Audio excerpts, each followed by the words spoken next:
બરોબર રાજ્યના પાટનગરમાં ટાઇફોઇડનો કહેર યથાવત છે। ગાંધીનગરમાં 67 લોકોને ટાઇફોઇડ થયો છે। પાણી લીકેજના કારણે ટાઇફોઇડ થયાની આશંકાઓ છે। આરોગ્ય વિભાગે પાણીના સેમ્પલ લેવાનું શરૂ કર્યું છે। જ્યાં સેક્ટર 24, 25, 26, 28 અને આદિવાડા વિસ્તારમાં ટાઇફોઇડનો હાહાકાર મચ્યો છે। સેક્ટર 24ના ઇન્દિરાનગરમાં સૌથી વધુ અસર જોવા મળી, જ્યાં તંત્ર દ્વારા 10 જેટલા લીકેજ શોધવામાં આવ્યા છે।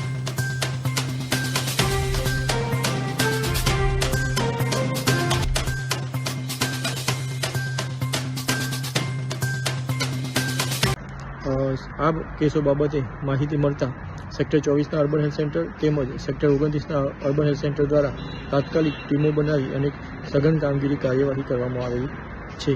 સદર કામગીરીમાં 40થી વધુ ટીમો દ્વારા કાર્યવાહી કરવામાં આવી રહી છે, કામગીરી કરવામાં આવે છે। આ કામગીરીમાં મુખ્યત્વે હાઉસ ટુ હાઉસ સર્વે કરી અને જે ઘરોમાં શંકાસ્પદ કેસ મળે તે કેસોમાં ક્લોરીન ટેબ્લેટનું વિતરણ, ORSનું વિતરણ તેમજ જરૂર જણાય તો તેમને આઈસી પણ કરવામાં આવે છે। તો દરેક ઘરમાં એ સમજાવવામાં આવી રહ્યું છે કે પાણી ઉકાળીને પીવું, બહારનો ખોરાક ના ખાવો તેમજ શંકાસ્પદ લક્ષણો જેવા કે તાવ,